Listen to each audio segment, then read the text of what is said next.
नमस्कार, मैं सुदामा प्रसाद और आप देख रहे हैं मीडिया दर्पण।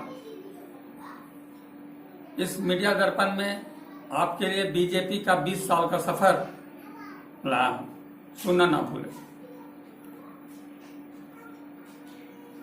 तो आइए शुरू करते हैं। बिहार चुनाव में क्या एनडीए में इस बार जदयू के बजाय बीजेपी है बड़ा भाई?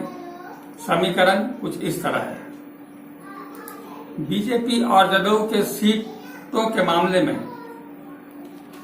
करीब आ चुके हैं। इससे पहले लोकसभा चुनाव में कोई बड़ा भाई नहीं था।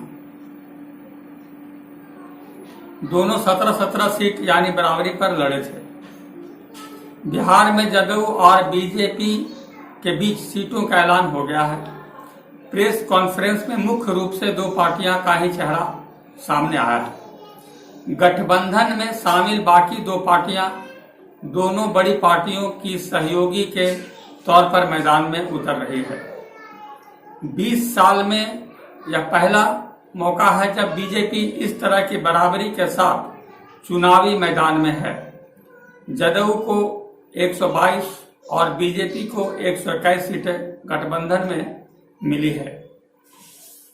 जदयू अपने कोटे से बिहार के पूर्व मुख्यमंत्री जीतन राम मांझी के हम पार्टी को 7 सीटें और बीजेपी ने अपने कोटे से वीआईपी को 11 सीटें दी है। इस तरह से जदयू 115 और बीजेपी 110 सीटों पर चुनाव लड़ेगी। अब जरा अतीत की ओर चलें। साल 1996 में बीजेपी और जदयू, जो कि तब समता पार्टी थी, का गठबंधन हुआ था।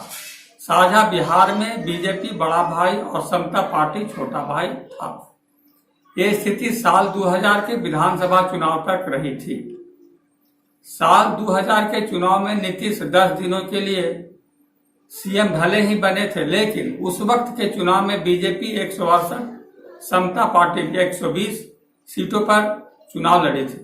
बाकी सीटों पर शरद पासवान की जोड़ी वाली जदयू और आनंद मोहन के बीपीपा के उम्मीदवार लड़े थे। बीजेपी 67 सीट जीती, समता पार्टी 34 सीट जीती। ज्यादा सीट बीजेपी ने जीती, लेकिन 10 दिनों के लिए सीएम नीतीश बने। इसके बाद झारखंड बना और बिहार में समता पार्टी बड़ी पार्टी बनकर उभरी। समता पार्टी ने तब बीजेपी से विधानसभा में विपक्ष के नेता की कुर्सी भी छीन ली थी। बीजेपी के सुशील मोदी तब विपक्ष के नेता थे। नीतीश ने उपेंद्र कुशवाहा को विपक्ष का नेता बनवाया। इसके बाद से ही नीतीश कुमार बिहार में बड़े भाई की भूमिका में रहे। 2005 और 2010 के विधानसभा चुनाव में जदयू ज्यादा सीटों पर लड़ी। 2010 में जदयू 141 और बीजेपी 102 सीटों पर लड़ी थी। दोनों ने मिलकर 243 में से 206 सीट जीत ली। खेल शुरू हुआ 2014 में। अब खेल शुरू हुआ 2014 में कैसे? लोकसभा चुनाव के दौरान बीजेपी जदयू का गठबंधन टूट गया। जदयू लेफ्ट से मिलकर 40 सीटों पर लड़ी और 2 पर जीती। तब बीजेपी लोजपा और रालोसपा से मिलकर लड़ी और 31 सीटों पर जीत मिली। इसके बाद साल 2015 में जब विधानसभा चुनाव हुआ तो लालू और नीतीश का गठबंधन हुआ। लालू नीतीश दोनों ही 101 पर लड़े। उधर बीजेपी एनडीए में सबसे बड़ी पार्टी बनी। तब उसने 157 सीटों पर उम्मीदवार खड़े किए। सरकार लालू के समर्थन से नीतीश के नेतृत्व में बनी। अब जब 10 साल बाद विधानसभा चुनाव मैदान में बीजेपी और जदयू साथ हैं, तो बीजेपी और जदयू सीटों के मामले में करीब आ चुके हैं। इससे पहले लोकसभा चुनाव में कोई बड़ा भाई नहीं था। दोनों 17-17 सीट यानी बराबरी पर लड़ रहे थे। इस बीजेपी की जदयू पर शुरुआती जीत समझिए। कैसे?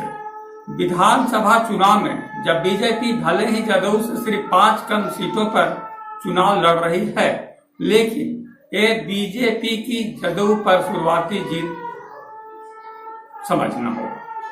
वैसे भी माना यह जा रहा है कि चुनाव में इस बार नीतीश कुमार के खिलाफ माहौल है। नारे लग रहे हैं, मोदी जी से बैर नहीं, नीतीश की खैर नहीं।